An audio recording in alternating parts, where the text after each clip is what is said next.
Le Seigneur soit avec vous. Et avec votre esprit. Évangile de Jésus-Christ selon saint Luc.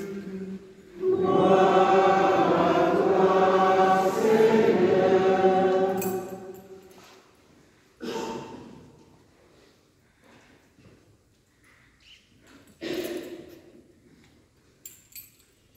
En ces jours-là, Marie se mit en route et se rendit avec empressement vers la région montagneuse dans une ville de Judée. Elle entra dans la maison de Zacharie et salua Élisabeth. Or, quand Élisabeth entendit la salutation de Marie, l'enfant tressaillit en elle. Alors Élisabeth fut remplie d'Esprit Saint et s'écria d'une voix forte: « Tu es bénie entre toutes les femmes, et le fruit de tes entrailles est béni. D'où m'est-il donné que la mère de mon Seigneur vienne jusqu'à moi? Car, lorsque tes paroles de salutation sont parvenues à mes oreilles, l'enfant a tressailli d'allégresse en moi. Heureuse celle qui a cru à l'accomplissement des paroles qui lui furent dites de la part du Seigneur. » Marie dit alors: « Mon âme exalte le Seigneur, exulte mon esprit en Dieu mon Sauveur. Il s'est penché sur son humble servante. Désormais, tous les âges me diront bienheureuse. Le Puissant fit pour moi des merveilles, saint est son nom.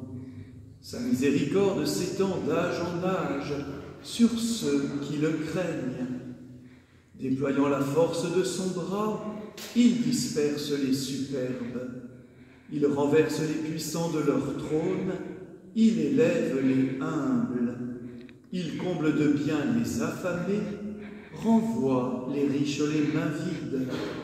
Il relève Israël son serviteur, il se souvient de son amour, de la promesse faite à nos pères en faveur d'Abraham et de sa descendance à jamais. » Marie resta avec Élisabeth environ 3 mois, puis elle s'en retourna chez elle. Acclamons la parole de Dieu. Louange à toi, Seigneur Jésus.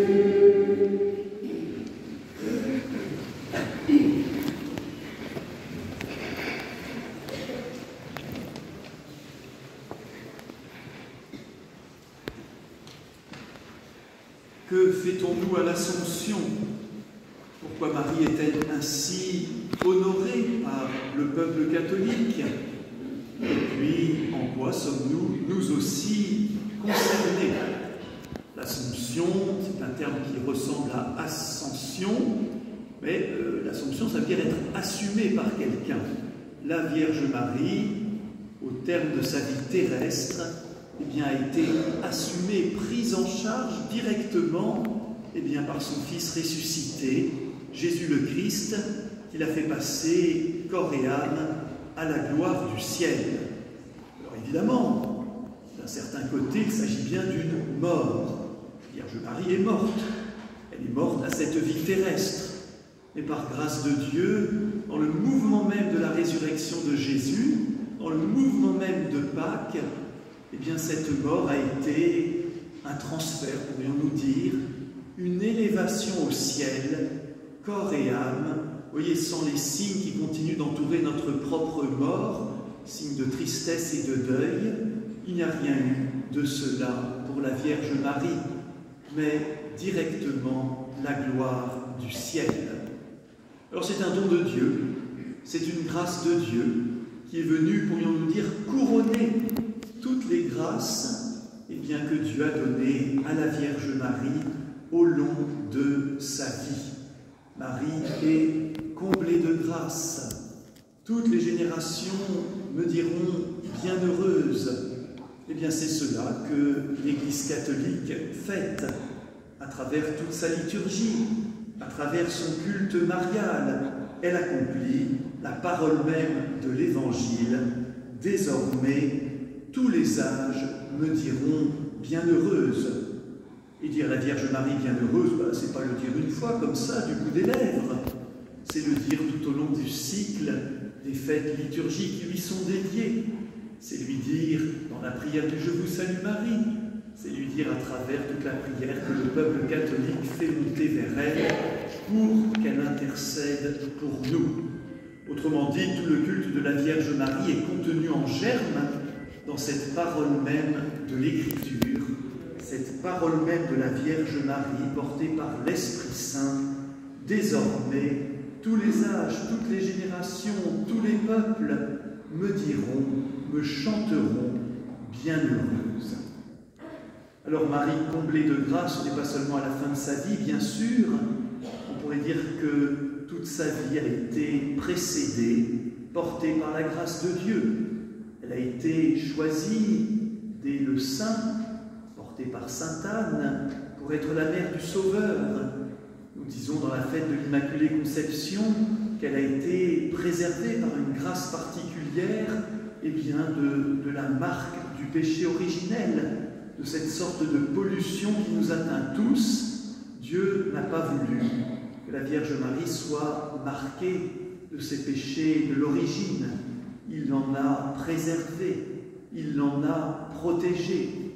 Et puis tout au long de sa vie terrestre, la grâce de Dieu a permis à la Vierge Marie de toujours rejeter le péché. La grâce de Dieu a permis et facilité le oui de la Vierge Marie quand l'ange Gabriel est venu lui demander « Acceptes-tu d'accueillir en ton sein, par la puissance de l'Esprit, celui qui va naître, le Messie à venir ?» Et puis très certainement, la grâce de Dieu a aussi soutenu la Vierge Marie au pied de la croix, quand elle se tenait là et ne comprenait pas, à vue humaine, pourquoi ce Messie, son Fils bien-aimé, devait ainsi souffrir. Et par la foi, par l'accueil de la grâce, elle a tenu bon. Et ainsi, accompagnant la première Église présente au jour de la Pentecôte, elle a commencé plus directement son grand rôle à elle, qui est non seulement bien sûr d'avoir veillé sur le Christ dans le cours de sa vie terrestre, mais maintenant de veiller sur nous tous, c'est-à-dire de veiller sur l'Église. Désormais, tous les âges me diront bienheureuse, désormais, tous les âges me confieront aussi cette prière d'intercession. Sainte Marie, Mère de Dieu, priez. Priez pour nous, pauvres pécheurs, maintenant, c'est-à-dire chaque jour, et en particulier à l'heure de notre mort, à l'heure de notre propre passage. Alors, frères et sœurs, terminons par cette question. En quoi sommes-nous aussi directement concernés?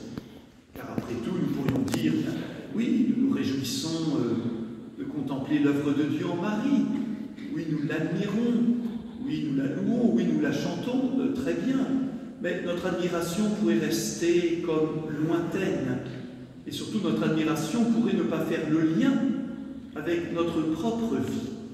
Frères et sœurs, nous le savons, nous le croyons, c'est très simple.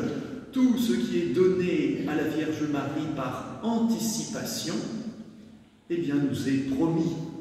Et donc en la Vierge Marie, nous voyons le premier accomplissement de tout ce que Dieu nous a promis et de tout ce que le Christ réalise en nos vies.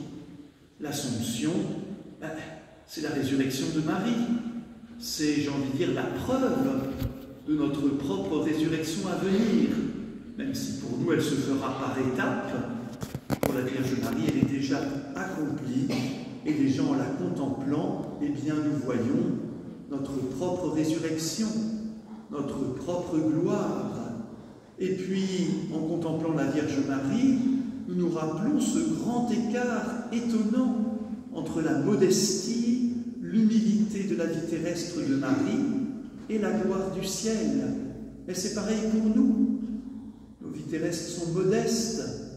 Nous restons, je dirais, cachés d'une certaine manière. La gloire de Dieu, elle est devant nous. Mais arrêtons-nous juste un instant quand même, frères et sœurs. Si nous regardons avec des yeux simplement humains la vie terrestre de Marie, il n'y a rien d'extraordinaire. Sa vie est restée cachée et humble. Ah, bien sûr, elle a donné naissance au Christ, mais à part quelques trompettes d'anges et la visite de l'ange Gabriel, tout le reste est resté comme voilé par cette humilité. À Nazareth, il ne s'est rien passé de très extraordinaire. Et même dans le cours de la mission de Jésus, Marie est restée toute discrète. Elle n'a pas fait de miracle, elle n'a pas particulièrement pris la parole.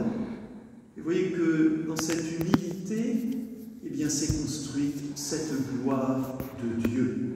Donc, frères et sœurs, n'ayons pas peur, ne soyons pas chagrinés de la petitesse et de l'humilité de nos vies. Être maman, être papa, travailler, consacrer sa vie au Seigneur, cela se fait toujours dans l'humilité. Et ce ne sont pas les têtes d'affiche qui seront forcément les premiers au ciel. Redisons-le encore, si Marie n'était pas connue par l'Évangile, au fond, elle ne serait même pas canonisée par l'Église, parce qu'il n'y aurait rien qui la ferait connaître en apparence. Marie n'a pas fondé d'ordre religieux, Marie n'est pas allée annoncer l'Évangile au bout du monde. Tout est resté humble et caché pour que se révèle d'autant mieux la grâce de Dieu, la puissance de Dieu et le choix de Dieu, qui ne regarde pas aux apparences, mais qui regarde le fond des cœurs. Donc aujourd'hui, frères et sœurs, à travers l'Assomption de la fête de la Vierge Marie, c'est aussi la fête de tous les humbles, de tous les petits, de tous les saints et saintes selon le cœur de Dieu, mais que personne ne remarque, mais qui simplement font confiance à Dieu. Par la foi, accueillent toutes les paroles de Dieu. Heureuse celle qui a cru à l'accomplissement des paroles qui lui furent dites de la part du Seigneur. Eh bien, saint Paul nous rappelle qu'après le Christ en premier, chacun ressuscitera à son rang. À son rang. En premier, la Vierge Marie. Ensuite, certainement, les saints et les saintes de Dieu. Mais il y a aussi dans ces saints et ces saintes toute cette foule des petits, des humbles, qui mènent une vie discrète. Eh bien, à leur résurrection, à la résurrection, il y en aura des surprises, parce que tout près du Christ et de la Vierge Marie se trouveront une foule d'anonymes dont personne n'avait parlé durant le cours de leur vie terrestre, mais ils et elles sont bénis de Dieu. Eh bien, c'est nous, ce peuple de Dieu en chemin vers la gloire du ciel. Réjouissons-nous de la joie de la Vierge Marie, demandons sa prière d'intercession et réjouissons-nous que le puissant fasse des merveilles, qu'il renverse les puissants et qu'il élève les humbles à sa gloire. Amen.